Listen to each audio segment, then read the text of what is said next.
नमो नमः प्रिय विद्यार्थियों, संस्कृत के टेस्ट सीरीज में आपका फिर से स्वागत करते हैं। आज का हमारा टॉपिक रहेगा संस्कृत का समास। इसमें मैं आपको समास के उन सभी प्रश्नों को यहाँ पर बताऊंगा जो पहले के पेपरों में आ चुके हैं, चाहे वो आरपीएससी के पेपर हों, रीट के पेपर हों, यूजीसी नेट के द्वारा जो पेपर होते हैं उनमें आपके आए हों, सीटेट इत्यादि तमाम सारे जितने भी एग्जाम्स हमारे हुए हैं संस्कृत के, उनमें जितने भी हमारे समाज से संबंधित प्रश्न आए हैं उनको मैंने यहाँ पर सेलेक्ट किया है। उनके अंदर भी जो मोस्ट इम्पॉर्टेंट क्वेश्चन जो आपसे पूछे जा सकते हैं, जो टिपिकल होते हैं, कई बार उनमें समस्या आ जाती है, उन प्रश्नों को यहाँ पर मैं बता रहा हूँ। तो अच्छे से इसको देखना, समास का सवाल आपका गलत नहीं होगा। तो चलिए शुरू करते हैं आज की समास वाली इस खास वीडियो को। तो देखिए दोस्तों, स्क्रीन पर आप देख पा रहे होंगे, देखिए यहाँ पर लिखा हुआ है test series RPSC first second REET या ऑल टेट के लिए ये आपके लिए काम आ सकती है। इसके अलावा टॉपिक हमारा समास का रहेगा। तो चलिए शुरू करते हैं। सबसे पहला सवाल को पढ़ते हैं और समझते हैं क्या है इसमें खास। तो देखिए दोस्तों, ये रहा हमारा पहला सवाल नंबर 1 को पढ़ रहे हैं। समासस्य व्याकरण सम्मत परिभाषा का। इसमें सारे सवाल संस्कृत में हमने दिए हैं जिससे कि आपको थोड़ा अभ्यास हो जाए, क्योंकि पेपर में तो इसी तरह से आएंगे और मैं आपको बताऊंगा अर्थ साथ साथ में इसका। तो कह रहे हैं कि समास की व्याकरण सम्मत परिभाषा आपको बतानी है। तो ऑप्शन है आपका व्यसनम समास है, समसनम समास है, विग्रहकरणम समास है या एकीकरणम समास है। इनमें से आपको बताने समास की परिभाषा क्या है। तो एकदम सिंपल सवाल है, उत्तर हो जाएगा बे, यानी समसनम समास है। ऐसा आपने पढ़ा होगा, यही इसका उत्तर है। इसका मतलब होता है संक्षिप्तीकरणम समासः, ऐसा आप समझ सकते हैं। ठीक है, संक्षिप्त करना ही समास होता है एक प्रकार से। ठीक है ना। चलिए आगे बढ़ते हैं फ्रेंड्स। अगला हमारा सवाल है वृत्त्यर्थावबोधकम वाक्यम। क्या होता है? आगे खाली स्थान दिया हुआ है। अब यहाँ खाली स्थान में क्या आएगा आपको ऑप्शन से छांट के बताना है। पदच्छेद है, समास है, विग्रह है या वृत्ति। बताइए क्या इसमें आएगा। चलिए दोस्तों, आपने सोच लिया होगा, अपना अपना आंसर सोच के रखें जिससे कि खुद का मूल्यांकन हो सके। तो इसका राइट आंसर हो जाएगा आपका से, यानी कि यहां पर दोस्तों विग्रह आपको लिखना होगा। वृत्त्यार्थावबोधकम वाक्यम विग्रह। वृत्ति का अर्थबोधक जो वाक्य होता है उसको हम विग्रह कहते हैं। आप समास विग्रह जानते होंगे, ठीक है ना, ऐसे। तो यहां पर आपका विग्रह आ जाएगा। अगला हमारा प्रश्न है, आगे चल। लघु सिद्धांत कौमुदी मतानुसारेण संस्कृत व्याकरणे कति समास भेदाः।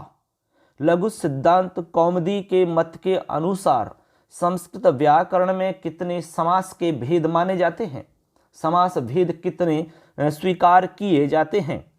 ऑप्शन है 5, 8, 4, 6। बताइए। सिंपल। तो इसका आंसर हो जाएगा दोस्तों ए, यानी कि 5 भेद स्वीकार किए जाते हैं।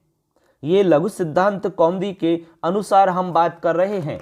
आपको ये ध्यान रखना है, प्रश्न किस तरह से पूछा जा रहा है वो आपको समझना होगा। तो यहाँ पर आंसर हमारा 5 हो जाता है। आपने ये भी सुना होगा समासः पंचधा, इस तरह की एक लाइन सुनी होगी। ये हमारी प्रसिद्ध लाइन है लघु सिद्धांत कौमुदी के अंदर। तो इसका मतलब भी यही है कि समास 5 होते हैं। कितने? समासः पंचधा। समास आपके 5 हैं। अब 5 समास कौन कौन से हैं, नाम शायद आप जानते होंगे, इसमें कोई बहुत खास बात नहीं है, सिंपल है नाम।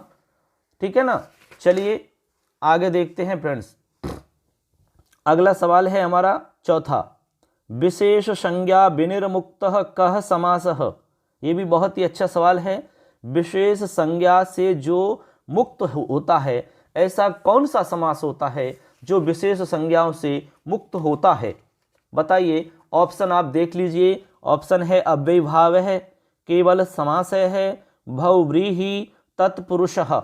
आपको बताना है जिसमें कोई संज्ञा नहीं होती है, विशेष संज्ञा से जो मुक्त होता है, रहित होता है, ऐसा समास होता है दोस्तों केवल समास। कौन सा होता है? केवल समास। तो यहां पर आंसर हो जाएगा हमारा केवल समास। ठीक है, विशेष संज्ञा विनिर्मुक्ता केवल समास है, अर्थात अव्ययी भाव, तत्पुरुष, बहुब्री, द्वंद्व आदि के समान विशेष संज्ञा से रहित समास होता है। यह जब किसी भी समास का प्रसंग नहीं होने पर भी जो समास होता है वह नाम मात्र का समास जो होता है वो केवल समास होता है। जैसे भूतपूर्व है, बागर्था, विवह, इस तरह के जो उदाहरण होते हैं वो हमारी केवल समास के हैं दोस्तों। किसके हैं? केवल समास के। आगे चलिए, उभय पद प्रधानो कह समासः। उभय पद जिसमें प्रधान हो वह कौन सा समास होता है? उभय पद का मतलब जिसमें दोनों ही पद प्रधान होते हैं आपके, उस समास को हम क्या कहते हैं? तो उसका उत्तर बताइए। ऑप्शन है हमारे बहुव्रीहि, अव्ययीभाव है, तत्पुरुषः, द्वंद्वः। बताइए, सोच लिया आंसर? करेक्ट। तो ये हमारा दे आंसर एकदम सही हो जाएगा। द्वंद्व समास हम कहते हैं। आपने एक लाइन सुनी है, प्रायः उभय पदार्थ प्रधाना द्वंद्व समासः। प्राय जिसके दोनों पद ही प्रधान होते हैं वह द्वंद्व समास होता है। जैसे माता पितरौ गच्छतः, तो यहाँ पर दोनों ही पदों की प्रधानता है, ऐसे आप इसको ध्यान रखेंगे। चलिए अगला सवाल देखते हैं, 6 नंबर। विशेष्य विशेषण भाव समासस्य प्रसिद्धम नाम किम? ये भी अच्छा सवाल है।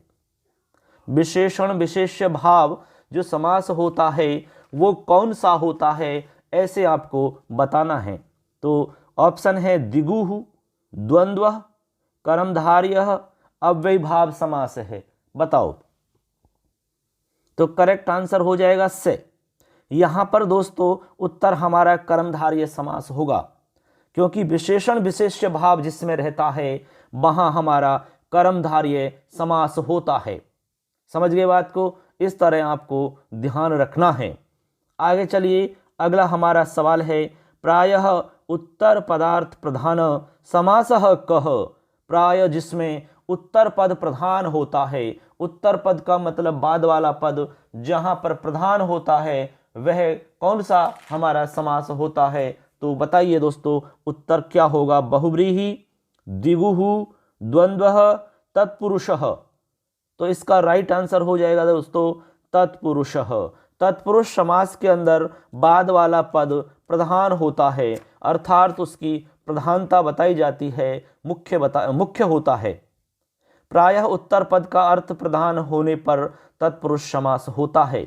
जैसे यूपदारु, शंकुला खंडः, इसके अलावा राजपुरुषाः, कृष्णश्रिताः, ये सारे जो हमारे उदाहरण हैं इनमें बाद वाला पद प्रधान होता है। ठीक है ना? ऐसे आपको समझना है। तो ये हमारे 7 प्रश्न हो जाते हैं। चलिए अगला सवाल देखते हैं दोस्तों। देखिए दोस्तों, अगला हमारा सवाल है 8 नंबर। बागर्था विव इत्यत्र कः समासः? बागर्था विवह, यहां पर आपको बताना है कौन सा समास है बागर्था विवह। तो देखिए ऑप्शन है अव्ययीभाव है, केवल समास है, बहुव्रीहि, द्वंद्वः। कौन सा समास होगा? ये सारे ही मोस्ट इंपॉर्टेंट हैं, इनमें से जरूर आपको पेपर में सवाल आएगा, ये हमें पूरा विश्वास है मित्रों। ये आपने यदि देख लिए तो आपका सवाल इसमें से गलत नहीं होगा। चलिए ऑप्शन बताइए इसमें कौन सा सही होगा। तो इसका राइट आंसर हो जाएगा दोस्तों केवल समास है। यहां पर केवल समास होगा आपका आंसर। दोस्तों केवल समास आपने पढ़ा होगा तो वहां पर एक वार्तिक चलती है। क्या वार्तिक? वार्तिक है इवेन समासो विभक्त्यलोपश्च, अर्थात इवेन समास है विभक्ति अलोपेच।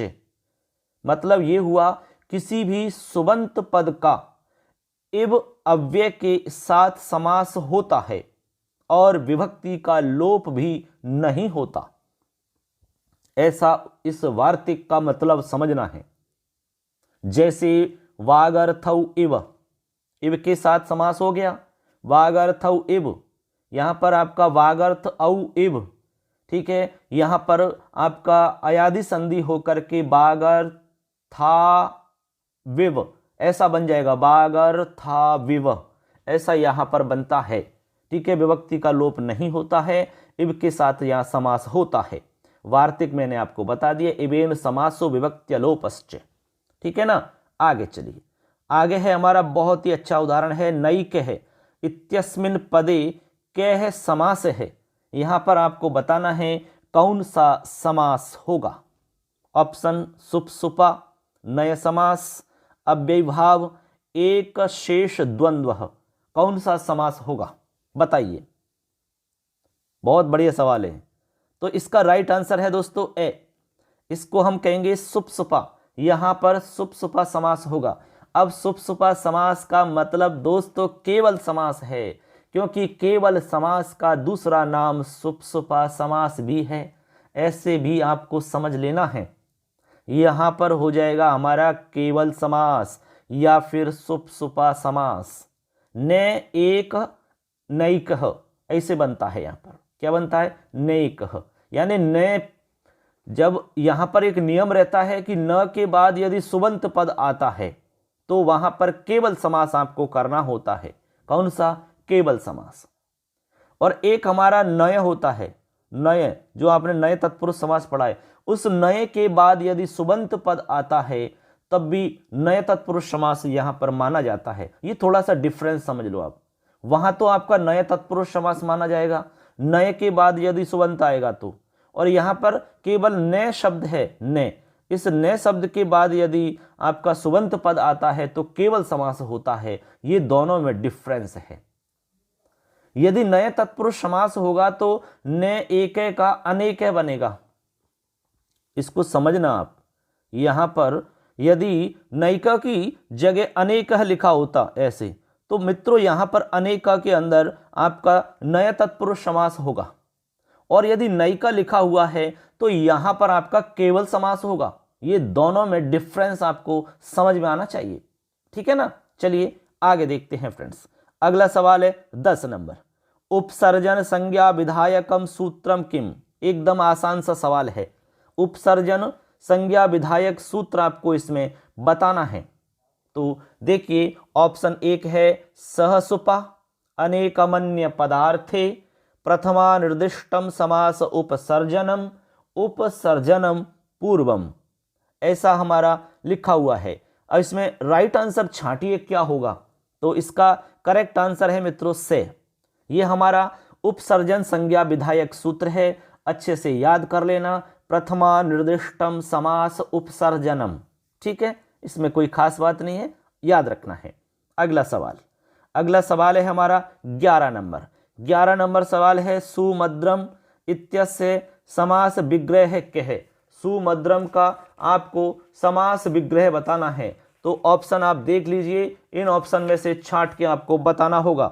मद्राणाम समृद्धि, मद्राणाम हितम, मद्रम अनतिक्रम्य, मद्राणाम समीपम। ऐसा सवाल जरूर आता है और ये सवाल पूछा गया है बहुत सारी एग्जामों में। तो आप बताइए इसमें क्या आपको आंसर लग रहा है। तो दोस्तों इसका करेक्ट आंसर है हमारा ए, मद्राणाम समृद्धि, ठीक है। इससे बनता है हमारा सुमद्रम। क्या बनता है, सुमद्रम। आपने अव्ययीभाव समास पढ़ा होगा दोस्तों, यहां पर अव्ययीभाव समास होगा आपका। अव्ययीभाव समास के अंदर आपको 16 अर्थों के बारे में पता होगा। 16 अर्थ उसमें बताए जाते हैं, उनके आधार पर हमारे उदाहरण बनते हैं, और जो अर्थ हैं उनके साथ में एक अव्यय जुड़ा हुआ है, ठीक है, जिसके साथ हमारा समास होता है। जैसे यहाँ समृद्धि के साथ में सु अव्यय जुड़ा हुआ है, तो यहाँ पर समस्त पद में आपका सु आ जाता है, इसीलिए तो सुमद्रम लिखा जाता है, ठीक है ना। अर्थ में आपके 16 अर्थों में बता देता हूं। जैसे विभक्ति अर्थ होता है, इसके अलावा समीप है, समृद्धि है, वृद्धि है, अभाव है, अत्यय, संप्रति, शब्द प्रादुर्भाव, पश्चात है, यथा है, और यथा के 4 अर्थ होते हैं, योग्यता, वीप्सा, पदार्थानि, वृत्ति, सादृश्य। इसके अलावा आनुपूर्व है, योग, पद्य, सादृश्य, संपत्ति, साकल्य, अंतवचन। ये हमारे जो 16 अर्थ हैं, इन अर्थों के साथ में हमारा एक अव्यय जुड़ा हुआ है। इस तरह से यहाँ पर अव्ययीभाव समास होता है। ठीक है मित्रों, ऐसे आपको समझना है। चलिए अगला सवाल देखते हैं। अगला सवाल है चक्रम पाणौ यस्य सह इत्यस्य समस्त पदम किम। एकदम आसान है। चक्रम पाणौ यस्य सह, चक्र है जिसके हाथ में यस सह वह। ठीक है, चक्रम यानी चक्र, पाणौ पानी में, यस यानी जिसके, वह जिसके हाथ में चक्र है वह। तो इसका आपको समस्त पद बनाना है कि क्या बनेगा।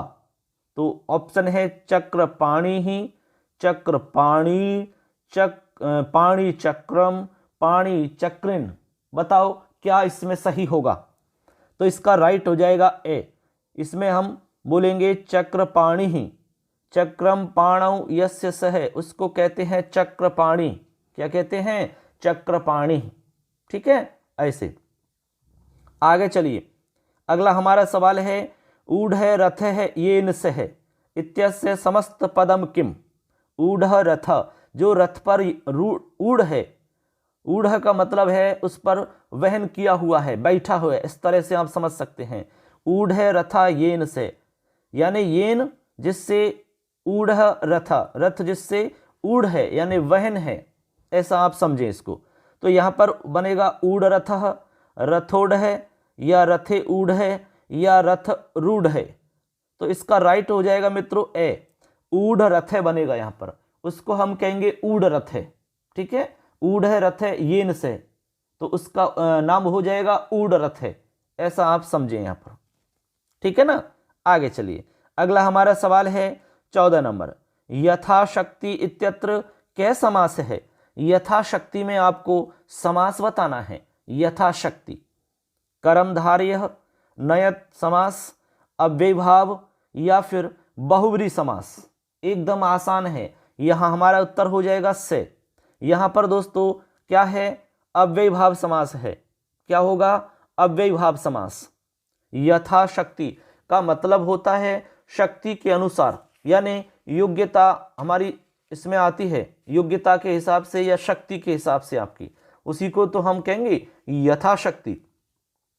कहते हैं कि आपको यथाशक्ति कार्य करना चाहिए, तभी तो यहाँ पर बनता है शक्तिम अनतिक्रम्य। इसका हम विग्रह करते हैं शक्तिम अनतिक्रम्य, तब बनता है यथाशक्ति। क्या बनता है? यथाशक्ति। ठीक है ना, जैसे मान लो भक्ति होती तो यथा भक्ति बन जाती। क्या बन जाती? यथा भक्ति, यानी भक्ति मन अतिक्रम्य, अर्थात भक्ति के अनुसार, जैसे शक्ति के अनुसार। यथामति, या फिर यथा भाग्यम, या फिर यथा योग्यम, या फिर यथा शास्त्रम, यथा स्थानम, ऐसे आप बना सकते हैं। इसमें बहुत सारे उदाहरण बन सकते हैं। ठीक है ना। अगला हमारा सवाल है 14 नंबर। अव्ययीभाव समासस्य उदाहरणम चिनुतः। अव्ययीभाव समास का उदाहरण चुनना है आपको। इनमें से बताना है कि अव्ययीभाव समास का कौन सा उदाहरण है। ऑप्शन है द्विमुनि, सप्तगंगम, आबालम, या फिर सर्वाणी। बताओ इनमें से हमारा सही आंसर कौन सा होगा। बहुत ही अच्छा सवाल है ये, बहुत एग्जाम्स में आया है।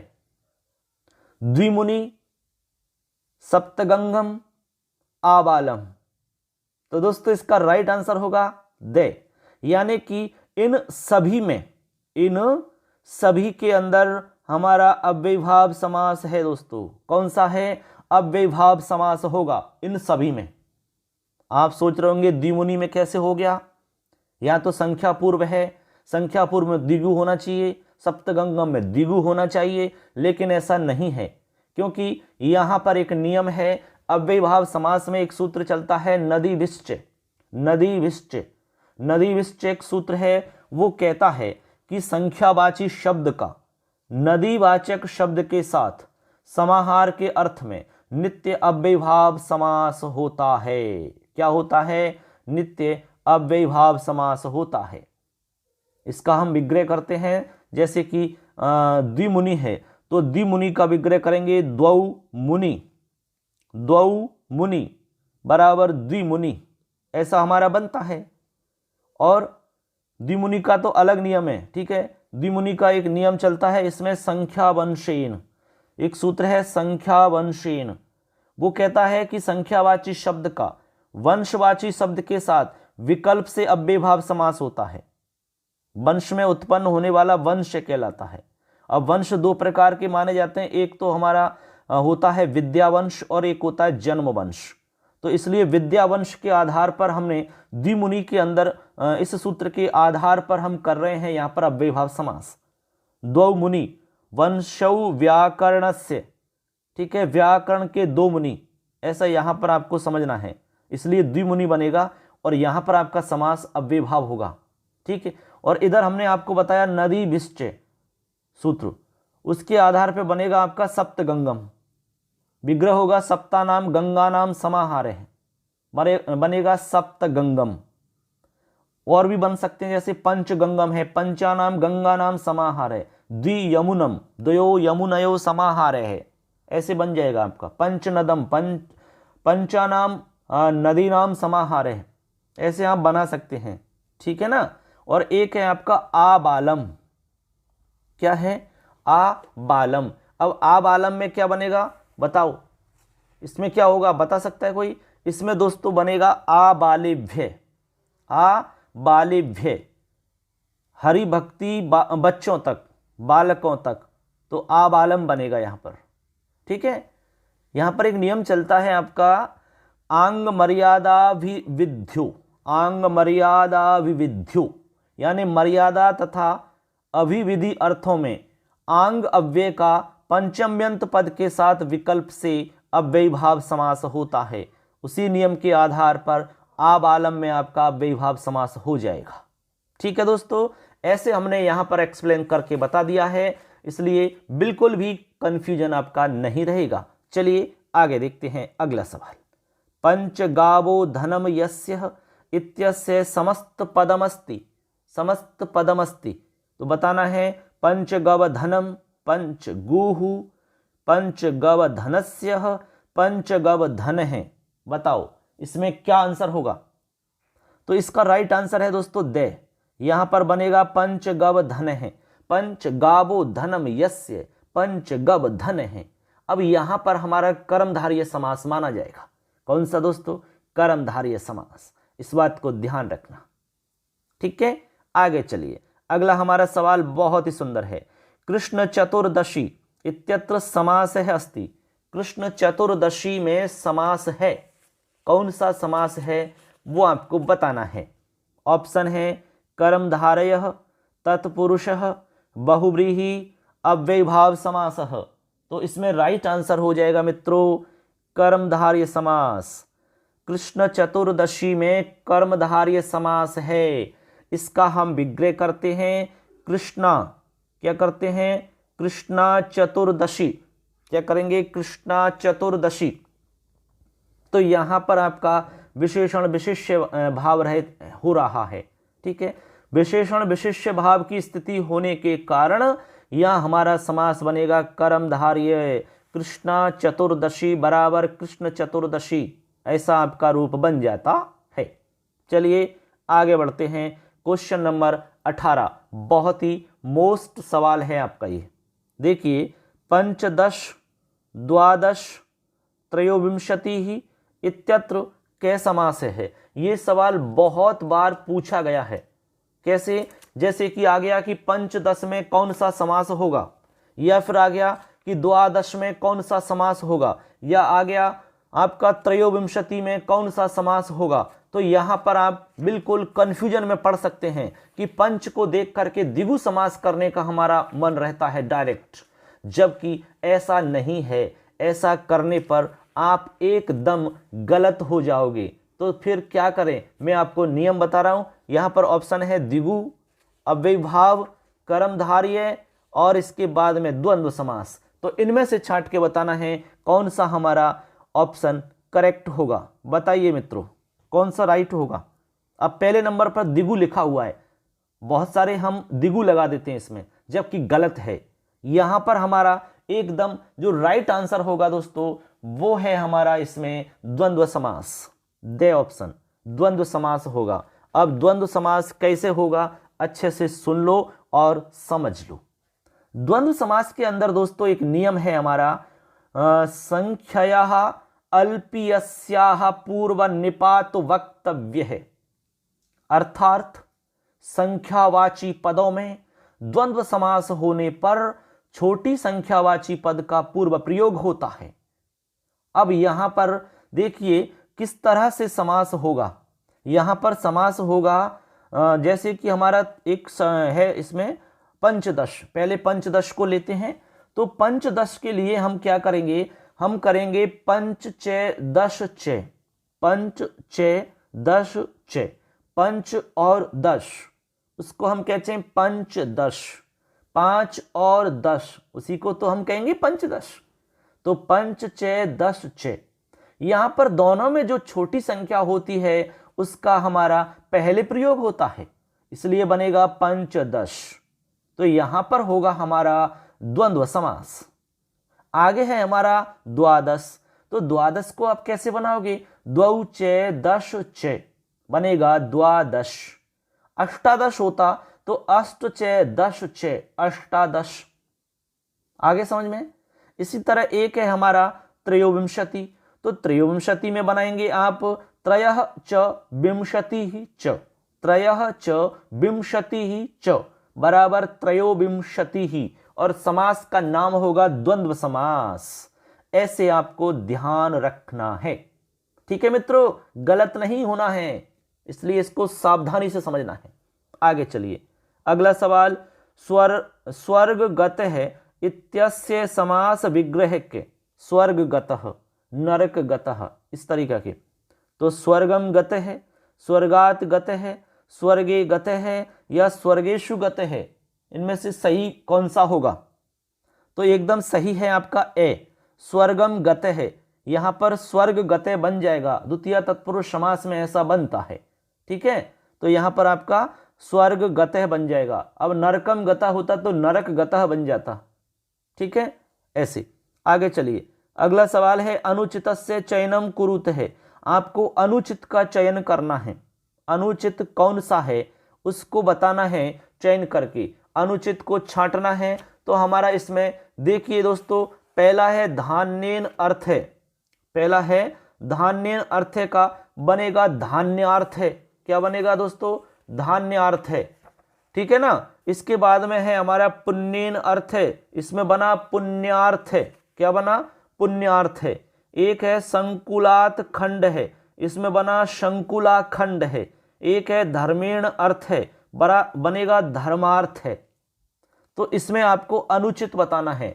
अनुचित से तात्पर्य है इसमें कुछ अशुद्धियां हैं, कुछ गलत है एक जगह पर, वो आपको छांटना है कि वो गलत वाला कहां पर है, उसको बताना है।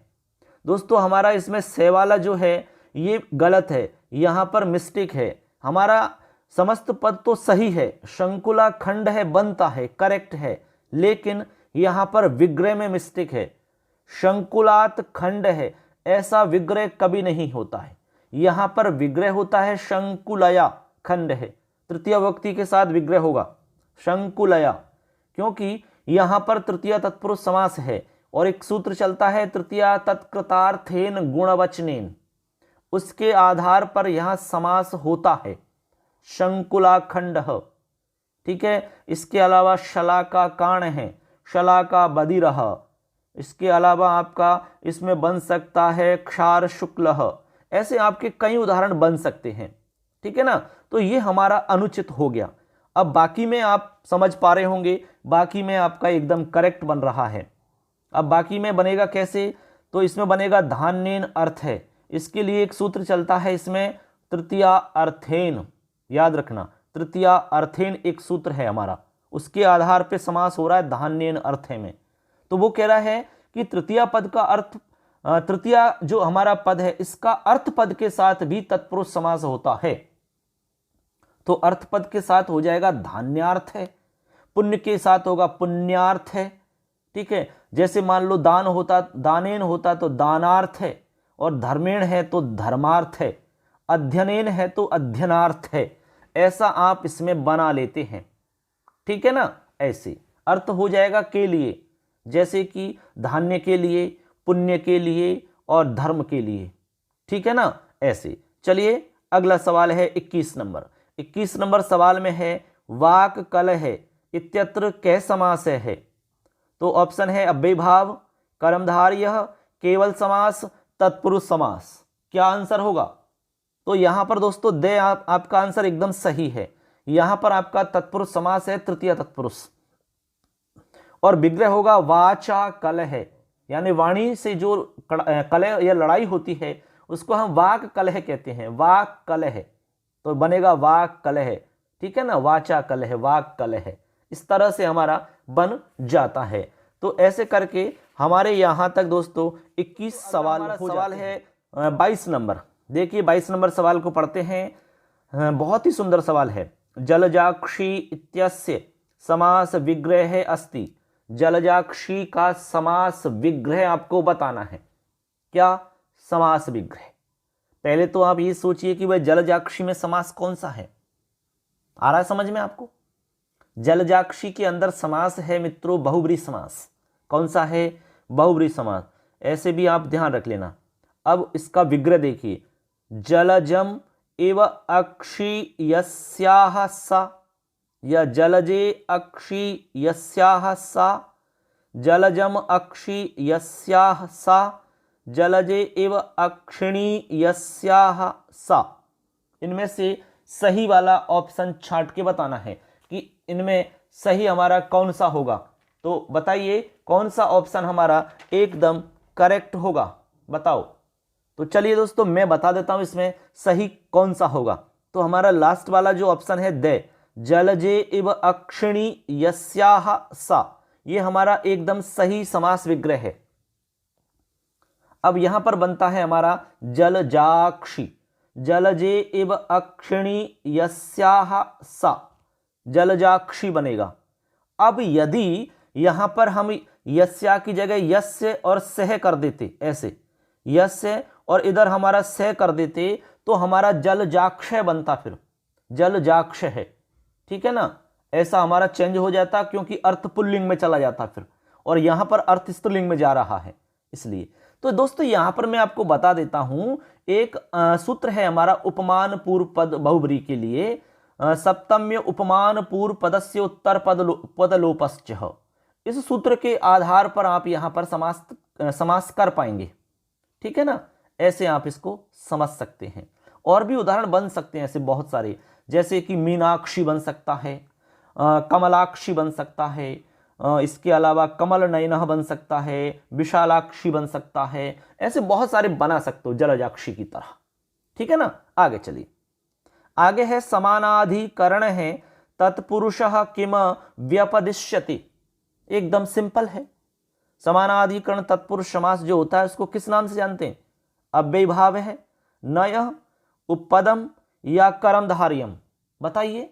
तो सिंपल है, कर्मधार्य कहते हैं हम उसको, जो समानाधिकरण तत्पुरुष होता है, क्योंकि कर्मधार्य तत्पुरुष का ही तो भेद है। तो समानाधिकरण जो होता है उसका ही नाम हमारा कर्मधार्य समास होता है। ऐसा इसका उत्तर हो जाता है, ठीक है। चलिए आगे देखते हैं अगला सवाल। पितरौ इति समस्त पदस्य विग्रह स्यात्। इसका विग्रह क्या होता है? विग्रह बताना है आपको। तो एकदम आसान है, माता चे पिता चे, पिताम चे पिताम चे, पितृण या पितरी। तो एकदम सही आंसर हो जाएगा ए, माता चे पिता चे। ये हमारा इसका एकदम करेक्ट विग्रह है, ठीक है। द्वंद्व समास में हमारा ये होता है, माता पितरौ भी बनता है और पितरौ भी बनता है, दोनों ही रूप बन जाते हैं, ठीक है। चलिए आगे देखते हैं। अगला सवाल है कंठे काल है कस्योदाहरणम स्यात्। ये किसका उदाहरण है? कंठे काले। ऐसे आपको बताना है किस समास का उदाहरण है। समानाधिकरण बहुव्रीहि कर्मधार्यस्य, या व्यधिकरण बहुव्रीहि, या फिर तत्पुरुषस्य। किसका उदाहरण है बताइए।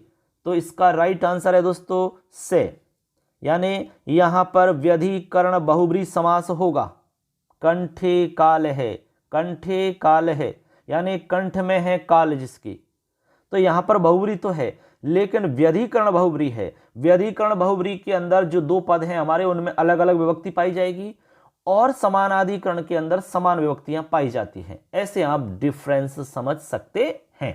कंठे काले, कंठे काले यस्य से, ऐसा इसका विग्रह हम कर सकते हैं, तो बन जाएगा कंठे काले। ठीक है। यहां पर दोस्तों एक सूत्र चलता है अमूर्ध अमूर्ध मस्तकात स्वांगाद कामे। इस सूत्र से सप्तमी विभक्ति का लोप यहां पर निषेध कर दिया जाता है, इसीलिए सप्तमी विभक्ति यहां दिखाई दे रही है। आपको वैसे पता होगा कि समास में समस्त पद के अंदर विभक्तियां लोप हो जाती है हमारी, तभी हम समास कर पाते हैं। लेकिन यहां पर अपवाद होता है, कुछ कुछ जगह पर नियम अलग हैं, कुछ वहां पर कुछ विशेष उदाहरण बनते हैं, जैसे कि कंठे काले हो गया हमारा। ऐसे और भी बना सकते हैं, जैसे कि कंठे मणि है हमारा, तो कंठे मणि यस्य से कंठे मणि, या फिर उदर में मणि हो पेट में किसी के, तो उसको उदरे मणि कहेंगे। क्या कहेंगे? उदरे मणि। ऐसे आप बना सकते हैं, यहां पर बहुत सारे उदाहरण बन सकते हैं मित्रों। ठीक। और जहां पर लोप हो जाता है वहां अलग बनते हैं, जैसे कि चंद्रशेखरा, चंद्रशेखर यस्य स चंद्रशेखर। इसके अलावा जैसे कि भाल चंद्राहा, भाले चंद्रहा यस्य से, जिसके भाल यानी माथे पर चंद्र है उसको भाल चंद्र कहते हैं। ऐसे बना सकते हैं आप। आगे चलिए, अगला है अधिहरि इति समस्त पदस्य लौकिकम विग्रहम। क्या होगा लौकिक विग्रह? हरौ इति, हरे अनु, हरयो अधिहि, हरिणाम इति। क्या होगा? तो इसका राइट है हरौ, हरौ इति। ये विभक्ति अर्थ में होता है। ठीक है। अव्यय भाव समास है यहाँ पर, तो ये तो आप जानते होंगे, सिंपल है। हरौ इति बराबर अधिहरि, और यहाँ पर हमारा विभक्ति अर्थ में समास होता है और समास होता है अव्यय भाव समास। ठीक है ना। आगे चलिए, अगला सवाल है उपकृष्णम इति समस्त पदे उप इति अव्ययस्य समासः कस्मिन् अर्थे कृतः। यहाँ पर जो उप है इस अव्यय का हमारा क्या अर्थ है, ऐसा आपको समझना है। यानी यहाँ जो अव्यय भाव समास हुआ है वो किस अर्थ में हुआ है? विभक्ति अर्थ में, समीपार्थ में, समृद्ध्यर्थे या अर्थाभावे? कौन से अर्थ में हुआ है बताओ? तो सिंपल है दोस्तों, ये हुआ है हमारा समीप अर्थ में, क्योंकि उप का मतलब यहां समीप है। क्या है? समीप, पास में, नजदीक में। इसलिए यहां पर राइट आंसर होगा समीपार्थे, समीप के अर्थ में। और विभक्ति अर्थ हमने बताया कि भाई ये तो हमारा विभक्ति अर्थ जो होता है उसमें सु होता है, सु अव्यय, और समृद्धि अर्थ में आपका सुअव्यय, सुअव्यय होता है। जैसे मद्रा नाम समृद्धि सुमद्रम बनता है, इस तरीका से। अगला सवाल है इसी में 28 नंबर सवाल है भूत बलि ही इत्यस्य विग्रह के। बहुत ही बढ़िया है। भूत बलि में आपको विग्रह करके बताना है, इस पद का विग्रह क्या होगा? भूतेभ्य बलि ही, भूतेन बलि ही, भूतना बलि ही, या बलि ही भूत है? करेक्ट बताना है क्या होगा। एकदम आसान है यार ये तो। इसमें हमारा ए ऑप्शन सही है, भूतेभ्य बलि ही, भूतेभ्य बलि। तो भूत का मतलब यहां पर प्राणी मात्र के लिए आया है, भूत का मतलब। ठीक है। बलि आप जानते ही हैं। ऐसे तो करेक्ट आंसर पता लग गया आपको, और समास हो जाएगा आपका तत्पुरुष समास। ठीक है ना। चलिए आगे चलते हैं। तो चलिए दोस्तों, अगला हमारा सवाल है 29 नंबर। 29 नंबर सवाल को समझते हैं। पहले तो देखिए, एक बार पढ़ते हैं प्रश्न को। विशेषणम विशेषेण बहुलम इति सूत्रस्य उदाहरणम अस्ति। सिंपल सवाल है, इस सूत्र का उदाहरण बताना है। अक्ष शौंड है, नीलोत्पलम, पंचगवधन है, या सप्तर्षयः। बताओ कौन सा आंसर होगा? तो यहां पर मैं सही बता रहा हूं, एकदम करेक्ट आंसर है हमारा से, यानी पंचगवधन है। यहां पर हमारा कर्मधारय समास होगा और इस वाले सूत्र से होगा। ये आपको समझना है। ठीक है ना। इतना ही आपको बताना है। और बाकी में आप जानते हैं, अक्ष शौंडे आपने पढ़ा होगा, अक्षेषु शौंडः, नीलोत्पलम जानते हैं, सप्तर्षया आपने पढ़ रखा है। तो इनमें कोई खास बात नहीं है। चलिए आगे देखते हैं। ईश कृष्णौ इत्यत्र ईश इति शब्दस्य पूर्व प्रयोगार्थ सूत्रम निर्धारितम। ईश कृष्णौ जो हमारा पद बनता है, यहां पर जो ईश शब्द का पूर्व प्रयोग होता है, तो उसके लिए सूत्र कौन सा है, ऐसा यहां पर सवाल पूछा जा रहा है। ये आपको बताना है। तो देखिए, द्वंद्वे घी, पिता मात्रा, अल्पाक्षतरम, अजाद्यंतम, अजाद्यंतम। बताओ, तो इनमें से सही वाला आंसर कौन सा है वो आपको छांट के बताना है फ्रेंड्स। एकदम अच्छा सवाल है और एकदम आसान सा सवाल है। तो बताइए क्या आंसर होगा। तो दोस्तों यहां पर आंसर हो जाएगा हमारा दे वाला ऑप्शन, ये वाला अजाद्यंतम, ये हमारा एकदम सही आंसर है। अब ऐसा क्यों, तो मैं आपको बता देता हूं दोस्तों। आपने द्वंद्व समास तो पढ़ा होगा, ठीक है, तो वहां पर कुछ नियम भी पढ़े होंगे पूर्व प्रयोग के। उन नियमों के अंदर ये भी आपने नियम पढ़ा होगा, ये क्या बोलते हैं, अल्पाक्षतरम पढ़ा होगा। इसके अलावा आपके द्वंद्वे घी पढ़ा होगा, अजाद्यंतम ये भी पढ़ा होगा। तो इनमें सब में अलग अलग बात बताई गई है। जैसे मैं आपको सबसे पहले द्वंद्वे घी है इसको थोड़ा बताऊं। इसका मतलब है कि समान स्वर युक्त पदों में, जहां समान स्वर होते हैं वहां पर घी संज्ञा वाले पद का पहले प्रयोग होता है। इसका मतलब ये हो गया द्वंद्वे घी का। द्वंद्व समास के अंदर कहां होगा, द्वंद्व समास में, जिसकी घी संज्ञा होती है। अब घी संज्ञा किसकी होती है ये तो आप जानते होंगे ना। सूत्र है शेषो घ सखी। सखी शब्द को छोड़ करके ह्रस्व इकारांत उकारांत वाले जितने भी हमारे पद होंगे उनकी घी संज्ञा हो जाती है। जैसे विष्णु है, गुरु है, भानु है, रवि है, कपि है, मुनि है, वायु है, अग्नि है, भूपति है, वनस्पति है, सबकी हो जाती है भैया ऐसे, ठीक है ना। ऐसे आपको समझना है। आगे है हमारा देखो इसमें पिता मात्रा, एक है पिता मात्रा। तो यहां पर पिता और मात्रा में पिता की हो जाती है, ठीक है, माता पिता में पिता की, हमारा पिता का पूर्व प्रयोग हो जाता है, मतलब ऐसे। इसके अलावा है अल्पाक्षतरम। अल्पाक्षतरम का मतलब क्या होता है, जिसमें अल्प अच हो। असमान स्वर युक्त पदों में कम स्वर युक्त पद का पहले प्रयोग होता है, जिसमें कम स्वर हो हमारे। जैसे शिवः च केशवः च, तो यहाँ पर शिव और केशव में कम अच हमारे शिव के अंदर हैं, केशव में ज्यादा हैं, तो शिव को पहले ले लेंगे तो बनेगा शिव केशवौ, ऐसे आपको समझना है। इसी तरह है अजाद्यंतम। यहां मतलब होता है समान स्वर युक्त पदों में स्वरादि व ह्रस्व अंत वाले पद का पूर्व प्रयोग होता है, ठीक है ना। जैसे ईशः च कृष्णः च ईश कृष्णौ, ठीक, इस तरह से आप समझ सकते हैं। आगे चलिए फ्रेंड्स, अगला सवाल है स्तोकाद मुक्त है इत्यस्य समस्त पदमस्ति। स्तोकान मुक्त है, स्तोक मुक्त है, स्तोकान मुक्तः, स्तोकात मुक्तः, क्या होगा बताओ। तो यहां पर राइट आंसर हो जाएगा दोस्तों आपका ए, यानी कि स्तोकान मुक्तः, ये आपका एकदम सही है, स्तोकान मुक्तः।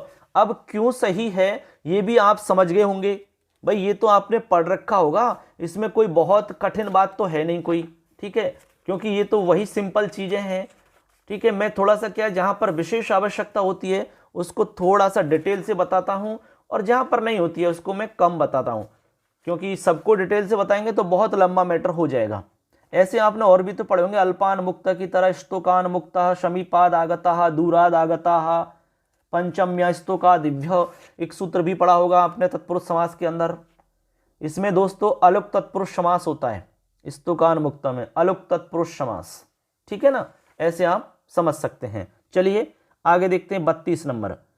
मदर्थम इत्यत्र विग्रहो अस्ति। विग्रहो अस्ति, विग्रह बताना है। मम इदम, मदाय इदम, मह्यम इदम, मतर्थम, बताओ क्या होगा।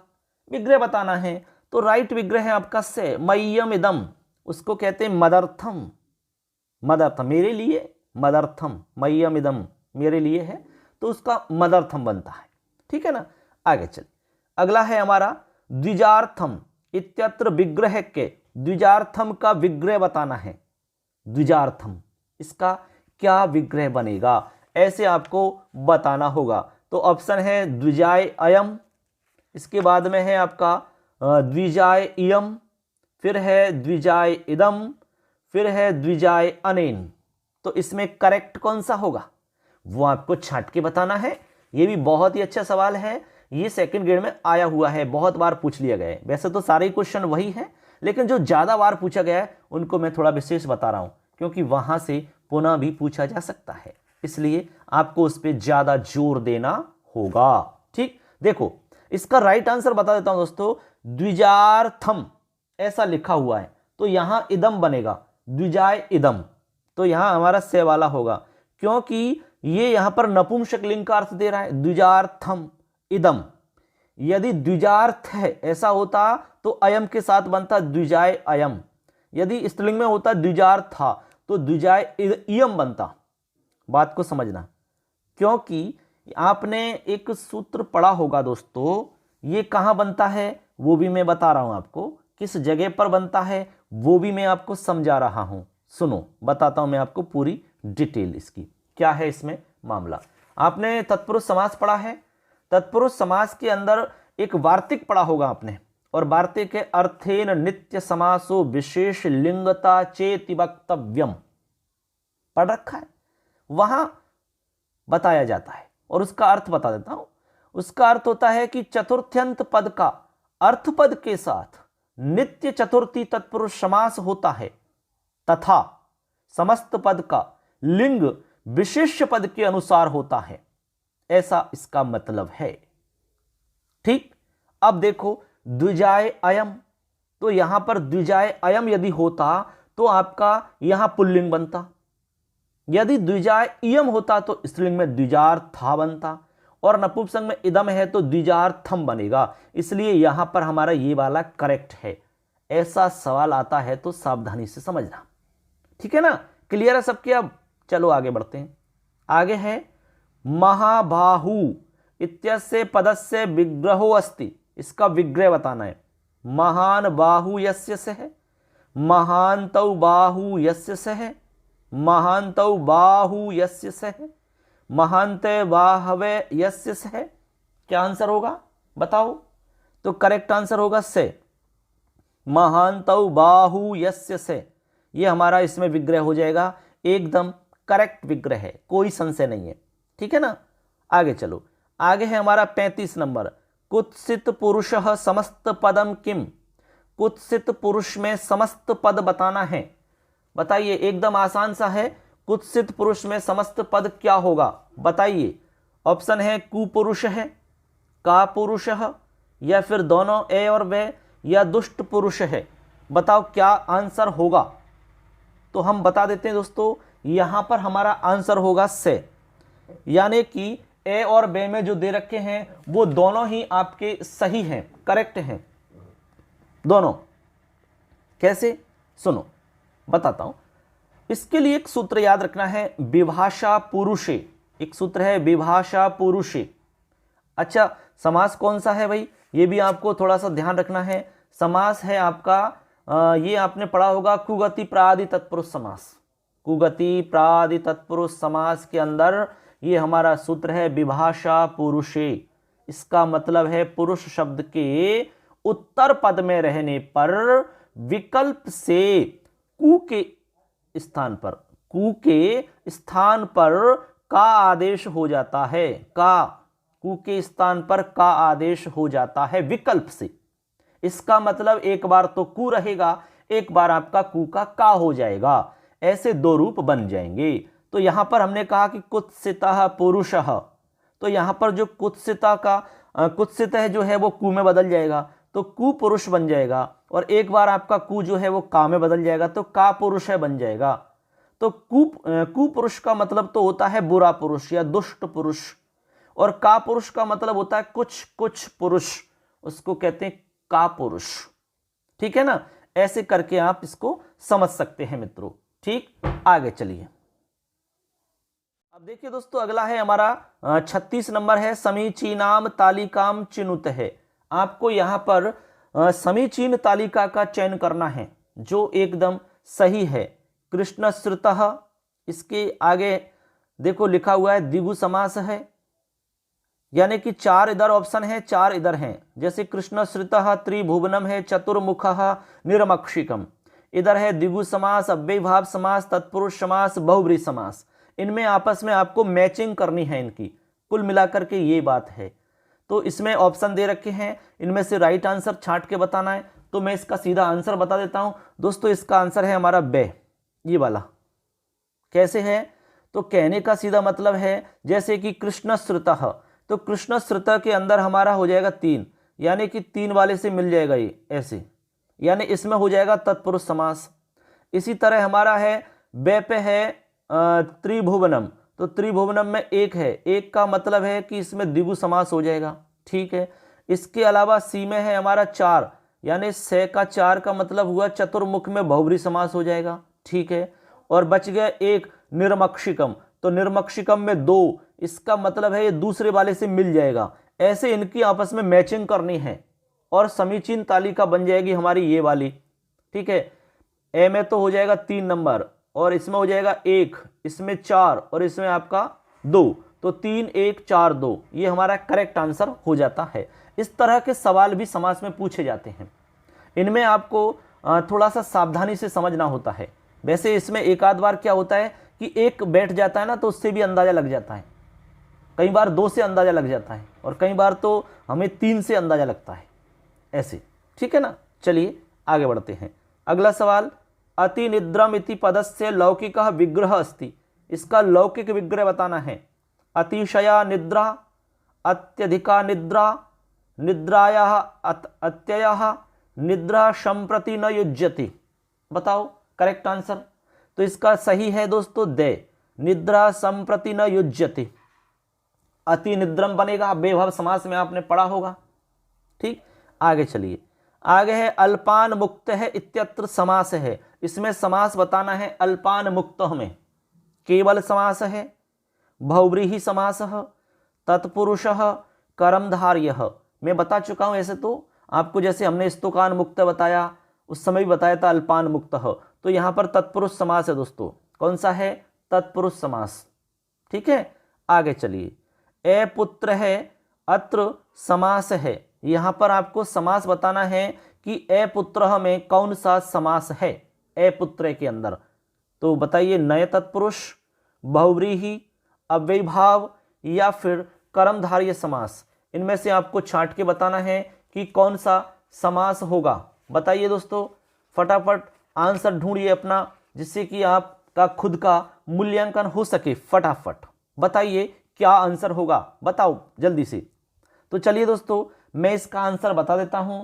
इसका राइट आंसर है बहुब्री। क्या होगा? बहुब्री। ए पुत्र में बहुब्री समास होगा। कौन सा होगा? बहुब्री समास। और यहां बहुब्री के अंदर भी समानाधिकरण बहुब्री समास है, क्योंकि उसके अंदर कुछ विशेष वार्तिक भी हैं। तो मैं आपको बता देता हूं। एक वार्तिक है नयोस्त्यर्थानाम वाच्यो वाचोत्तर पद लोप है। इस वार्तिक के अनुसार यहां पर बहुब्री समास होगा। उस वार्तिक का मतलब है कि नए अर्थवाची ए अव्यय के बाद अस्ति अर्थ वाली विद्यमान शब्द होने पर समस्त पद में उत्तर पद का विकल्प से लोप हो जाता है। अब दोस्तों, इसका जो हम विग्रह करेंगे ए पुत्र का, वो करेंगे ए विद्यमान है पुत्र यस्य है, तो उसको कहते हैं ए पुत्र है, या फिर ए विद्यमान पुत्र भी बन जाता है। दोनों ही रूप आपके बन सकते हैं। ठीक है ना। ऐसे आपको समझना है। अगला सवाल है हमारा, प्रपर्ण है अत्र समास है। प्रपर्ण में समास बताना है। तत्पुरुष है, कर्मधार्य, अव्ययीभाव, बहुव्रीहि। तो यहां पर भी दोस्तों आपका बहुव्रीहि समास होगा। कौन सा होगा? बहुव्रीहि करेक्ट होगा। क्यों होगा? अभी हमने आपको बताया समानाधिकरण बहुव्रीहि में विशेष बातें हैं कुछ। तो यहां पर भी एक वार्तिक है। वार्तिक है आपका प्रादिभ्यो धातु जस्य वाच्यो वाचोत्तर पद लोप है। अर्थात प्रादि के साथ धातु से बना शब्द हो तो बहुव्रीहि समास में उस धातुज शब्द का लोप होता है विकल्प से। अब यहां पर आपका विग्रह कैसे होगा? विग्रह हो जाएगा प्रपतितम पर्णम यस्मात् से। ठीक है, जिससे आपके पत्ते बिल्कुल ही प्रपतित हो गए हैं, उसको हम कहेंगे प्रपर्ण है। क्या कहेंगे? प्रपर्ण है। ऐसा बन जाएगा आपका। तो समानाधिकरण बहुव्रीहि समास हो जाता है। निम्नलिखितोदाहरणेषु द्वंद्व समासः कस्मिन् प्रयोगे वर्तते। द्वंद्व समास आपको बताना है, घनश्याम है, यथाशक्ति, दंपति, बागीश है। बताइए इनमें से आपको बताना है करेक्ट आंसर आपका कौन सा है। तो करेक्ट आंसर है हमारा से, सिंपल है, दंपति में हमारा यहाँ पर द्वंद्व समास होगा और इसका हम विग्रह करेंगे जायाच पतिश्च। तो इसमें जायापति भी बनता है, दंपति भी बनता है, जमपति भी बनता है, इतरेतर आपका समास होता है द्वंद्व के अंदर। ठीक है, आगे चलिए। आगे है निम्नलिखित विग्रह अनुसारम दिगु समासम निर्धारयतः। आपको दिगु समास का निर्धारण करना है। दंडः पाणौ यस्य सः, त्रयाणाम भुवनानाम समाहार है, पूर्ण है पुरुषः, कलासु कुशल है। बताइए दोस्तों, यहां पर आपको बताना है दिगु समास का उल्लेख करके बताना है। तो सिंपल है, यहां पर बे ऑप्शन आपका करेक्ट है, इसमें दिगु समास हो जाएगा। ठीक है ना, थोड़ा सा मैं स्पीड से करूंगा अब, क्योंकि वीडियो बहुत लंबा हो जाएगा ऐसे। तो आगे है 43, निम्नलिखित विग्रहान अनुसृत्य तत्पुरुष समासस्य निर्णय कर्तव्य। आपको जो नीचे विग्रह दिए उनके अनुसार तत्पुरुष समास का निर्णय करना है। नीलम अंबरम यस्य सह, क्षणे क्षणे इति, शीतंच मधुरंच, भूताय बलिः। इसमें बताइए कौन सा राइट आंसर होगा, बताओ दोस्तों। तत्पुरुष समास की हम बात कर रहे हैं यहाँ पर, तो यहाँ पर हमारा करेक्ट हो जाएगा दोस्तों भूताय बलि, ये वाला। ठीक है, भूत बलि, ऐसा हमारा बन जाता है। बाकी आप जानते हैं ऐसा कोई कठिन नहीं है इसमें। ठीक, आगे चलो। निर्विघ्नम इत्यत्र समासोस्ति। निर्विघ्नम में समास बताना है, तो इसका निर्विघ्नम का विग्रह हो जाता है विघ्नानाम अभाव है, अव्यय भाव समास है। ठीक है, सिंपल उत्तर बता देता हूं, बहुब्री, अव्यय भाव, द्वंद्व, दिगु, इनमें राइट आ जाएगा बहुब्री, सॉरी अव्यय भाव। अव्यय भाव समास है और विग्रह हमने बताया विघ्नानाम अभाव है निर्विघ्नम। जैसे कि जनानाम अभाव निर्जनम होता है, धनानाम अभाव निर्धनम होता है। इस तरह बन जाते हैं, बहुत सारे उदाहरण बना सकते हो आप। आगे चलिए। आगे है वृक्ष पतित है इत्यत्र समासोस्ति। समास बताना है, अव्यय भाव है, बहुव्रीहि, कर्मधार्यः, तत्पुरुषः। बताओ कौन सा समास होगा, करेक्ट आंसर बताना है फटाफट। तो राइट आंसर हो जाएगा तत्पुरुष है, वृक्ष पतितः। ठीक है, उसको हम कहेंगे तत्पुरुष समास है भैया। आगे चलो। आगे है विद्या निपुण है इत्यस्य विग्रह के। इसका विग्रह बताना है, विद्या निपुण, विद्या में जो निपुण है उसका विग्रह है विद्या निपुण है, विद्यायाम निपुण, विद्याम निपुण या विद्या निपुण। बताओ क्या होगा, तो इसका करेक्ट हो जाएगा दोस्तों बे। विद्या में निपुण, विद्यायाम निपुण है, उसको कहेंगे विद्या निपुण है, करेक्ट है। आगे चलिए। कृष्ण सारंग है इत्यत्र समासोस्ति। एकदम आसान है, बहुव्रीहि, कर्मधार्य, षष्ठी तत्पुरुष, द्वंद्व समास। तो यहां राइट हो जाएगा हमारा कर्मधार्य समास, बे ऑप्शन एकदम सही है। कृष्ण सारंग है, ठीक है, जैसे कृष्ण सर पे होता है सेम उसी तरह समझना है आपको। आगे है हमारा देखो 48 नंबर, पंचवटी इत्यत्र कै समास है। पंचवटी में आपको समास बताना है, अव्यय भाव समास, द्विगु समास, द्वंद्व समास, बहुव्रीहि समास। बताइए हमारा क्या आंसर होगा। एकदम सिंपल है दोस्तों, इसमें कोई खास बात नहीं है। तो यहां पर आपका द्विगु समास हो जाता है, द्विगु। पंचवटी संख्या से पता लग रहा है आपको, पंचवटी में द्विगु समास होगा। आगे है मृगलोचना इत्यस्मिन् पदे समासे अस्ति। मृगलोचना में आपको समास बताना है, तत्पुरुषः, बहुव्रीहि, द्वंद्वः, द्विगुः। बताओ क्या आंसर होगा। सिंपल है, इसमें आपका बहुव्रीहि समास होगा, मृगलोचना। ठीक है, इसमें अन्य अर्थ की प्रधानता हो रही है, मृग के समान लोचन है जिसकी, मृगलोचना। ठीक है, ऐसे। आगे है देखिए, अव्यय भाव समासस्य उदाहरणम अस्ति। अव्यय भाव समास का उदाहरण छांट के बताना है इसमें से। घनश्याम है, प्रत्यर्थम, नीलोत्पलम और हस्तलिखितम। तो सिंपल है, इसका राइट आंसर हो जाएगा बे, प्रत्यर्थम। ठीक है, यहां पर हमारा अव्यय भाव समास होगा। क्या होगा, अव्ययीभाव समास। ठीक है ना, आगे चलिए। अगला है चार्थे द्वंद्वः इति अस्मिन् सूत्रे चकारस्यार्था भवन्ति। चकार के अर्थ कितने होते हैं, ऐसा इसका मतलब है। चकार के अर्थ त्रयः, दश, अष्ट, चत्वारः। कितने अर्थ होते हैं चकार के? सब लोग जानते हैं चकार के 4 अर्थ होते हैं। कितने होते हैं? 4 अर्थ होते हैं। इसमें बहुत कोई कठिन बात नहीं है, एकदम सिंपल बात है। कौन कौन से होते हैं मैं नाम बता देता हूं इसका। एक तो समुच्चय, अनवाचय, इतरेतर योग और समाहार। ये चय के 4 अर्थ होते हैं। ठीक है, ऐसे याद रखना है। आगे सवाल देखिए, चौरभयम पदस्य विग्रह, इसका विग्रह बताना है।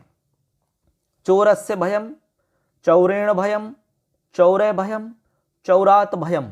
बताओ इसका कौन सा विग्रह एकदम सही होगा? तो इसका विग्रह होगा आपका दे, चौरात भयम। ये हमारा एकदम करेक्ट है, एकदम सिंपल है। आगे चलो 53 नंबर, वाहने आरूढ़ जन है। ये अंडरलाइन किया हुआ शब्द है। वाहने आरूढ़ जन है प्रसन्नम दृश्यते स्म। अस्य वाक्यस्य रेखांकित पदे समासे अस्ति। वाहन में आरूढ़ जन प्रसन्न दिखाई दे रहा था। यहां पर जो अंडरलाइन किया हुआ है आरूढ़ जन शब्द, यहां पे आपको समास बताना है। सप्तमी तत्पुरुष है, द्वितीय तत्पुरुष, बहुव्रीहि या कर्मधारय। कौन सा होगा? सिंपल है दोस्तों, यहां तो कर्मधारय समास होगा। आरूढ़ जन है, ठीक है, एक विशेषण विशेष्य की बात चल रही है। यहां पर आरूढ़ है, जन है, आरूढ़ जन है, तो यहां कर्मधारय समास हो जाएगा। आगे है हमारा 54 नंबर, कस्मिन् पदे अव्ययीभावः समासः नास्ति। कौन से पद में अव्ययीभाव समास नहीं है? निर्जनम में, परोक्षम, नगरगतम, प्रत्येकम।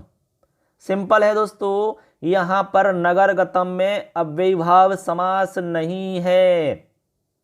समझ गए कि नहीं? नगरगतम में नहीं है। आगे है हमारा 55 नंबर, पीतम अंबरम यस्य सह इति विग्रहे समासः भवति। इस विग्रह में समास होता है, मतलब किससे होता है? सूत्र बताना है, ऐसे आपको समझना है।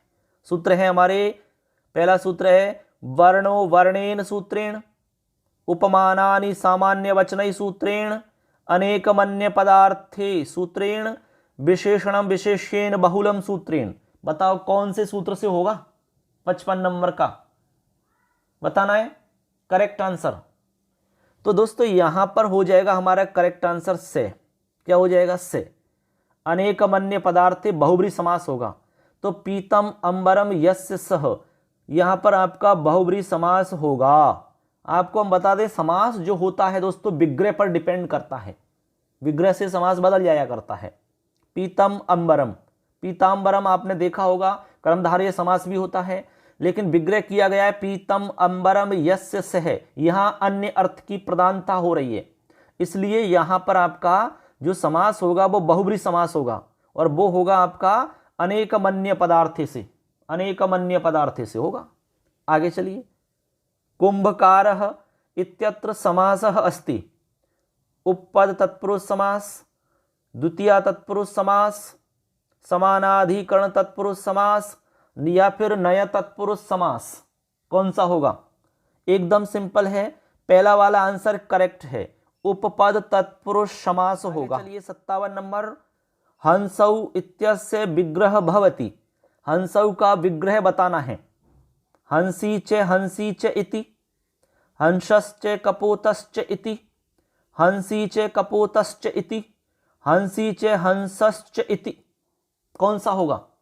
तो इसका राइट है हमारा दे वाला, इसमें बनेगा हंसी च हंसश्च इति। ठीक है, अब इन दोनों में जब पुल्लिंग और स्त्रीलिंग दोनों साथ होते हैं तो हमारा जो पुल्लिंग वाला होता है उसका हम पूर्व प्रयोग कर लेते हैं। ठीक है, इसलिए बनेगा हंसौ, और वचन उनके हिसाब से 2 हैं तो द्विवचन हो गया आपका, ऐसे। ठीक है ना, आगे चलिए, राष्ट्रगीतम इत्यत्र कै समास है। राष्ट्रगीतम में समास बताना है।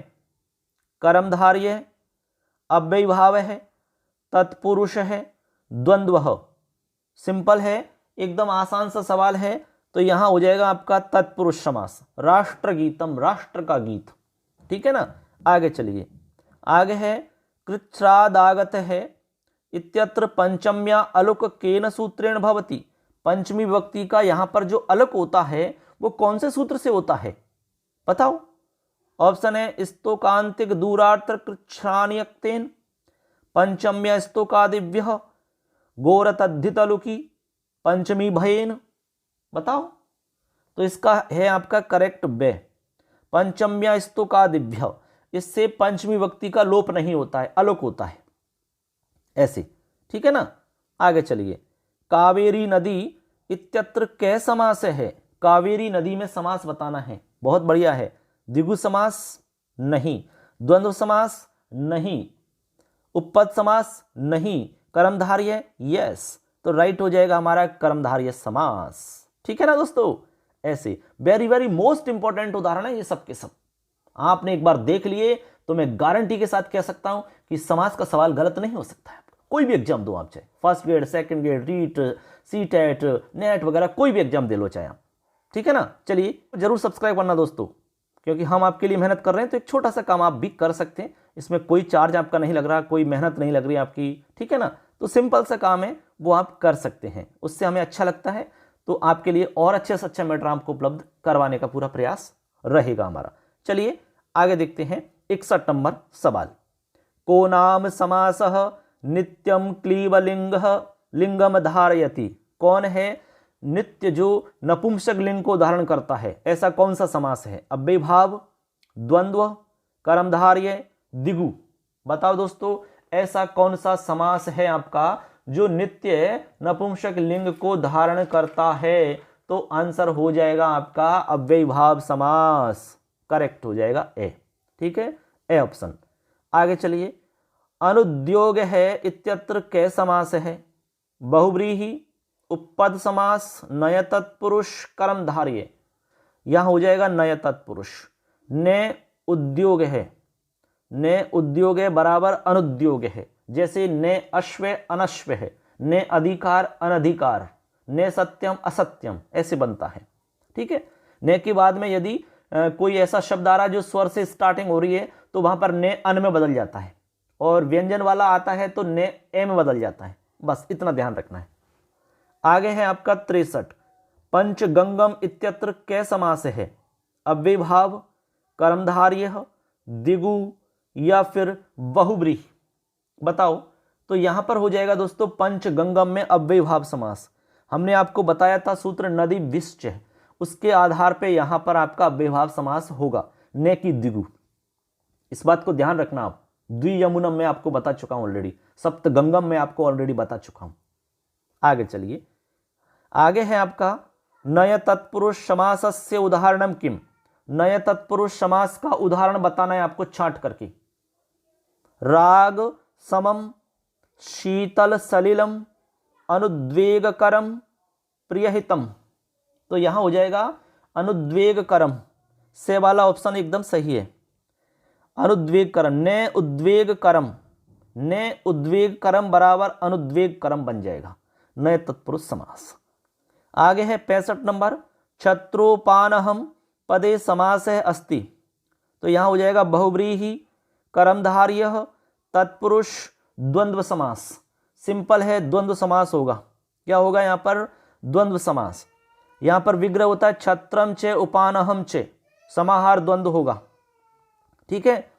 आगे है 66 नंबर। माता चे पिता चे किम रूपम भवति। यहां पर कौन सा रूप होता है। मातृपितरौ, पितरौ, मातरौ, पिता मातरौ। तो यहां पर करेक्ट आंसर हो जाएगा दोस्तों पितरौ। कौन सा हो जाएगा, पितरौ। आगे है 67 नंबर। त्रयानाम लोकानाम समाहारा समस्त पदम वर्तते। यहां पर समस्त पद बताना है, समस्त पद बताना है। यहां पर त्रिलोकी बनेगा या त्रिलोक है, त्रिलोकम, त्रयलोकाः। तो यहां बनेगा दोस्तों त्रिलोकी। आपका परार्थाविधान रूपा वृत्ति ही कतिविदाः। तो यहां पर आपका आंसर हो जाएगा दोस्तों, डायरेक्ट में आंसर बता देता हूं। यहां पर आपका जो राइट आंसर हो जाएगा वो हो जाएगा बे ऑप्शन, बे वाला। कृत तद्धित समासैक शेषणाद्यंत धातु रूपा पंचविधा। यहाँ पर 5 प्रकार होते हैं वृत्ति के। कितने होते हैं? 5 प्रकार होते हैं आपकी वृत्ति के। कितने प्रकार? 5। और सेकंड लास्ट हमारा सवाल है सप्तर्षयाः समास विधायकम सूत्रम किम। यहाँ पर आपको समास विधायक सूत्र बताना है। क्या बताना है? समास विधायक सूत्र। ऑप्शन है दिंग नामान्यंतराले विशेषणम विशेष्येन बहुलम दिक् संख्ये संज्ञायाम चार्थे द्वंद्वः। तो इसमें बताना है सही कौन सा होगा। तो यहाँ दोस्तों सही है हमारा से दिक् संख्ये संज्ञायाम। इससे हमारा यहाँ पर समास होता है सप्तर्षया में। ठीक है ना? ऐसे सवाल है। और आज नंबर कर्मधारय समास विधायकम सूत्रम किम अर्ध नपुंसकम सैसुपा अनेकमन्य पदार्थे विशेषणम विशेष्येन बहुलम। तो करेक्ट आंसर है द। यहाँ पर हमारा विशेषणम विशेष्येन बहुलम से कर्मधारय समास होता है। ठीक है? तो इस तरह से दोस्तों हमने आपको यहाँ पर 70 प्रश्न बताए हैं, बिल्कुल स्टेप बाय स्टेप, एकदम आसान तरीका से। और जहाँ आवश्यकता पड़ी वहाँ पर मैंने आपको एक्सप्लेन किया है, उसको विश्लेषण किया, पूरा मैंने आपको कारण बताया। तो अच्छे से समझ में आया होगा। उम्मीद करते हैं आपको अच्छा लगा होगा दोस्तों ये कंटेंट। आपको अच्छा लगता है तो लाइक जरूर करें और चैनल को जरूर सब्सक्राइब करें दोस्तों। और भी एक आध जो टॉपिक है हमारे मेन उनकी भी मैं आपको यहाँ पर वीडियो बनाऊंगा। बहुत जल्द आपको मैटर मिल जाएगा।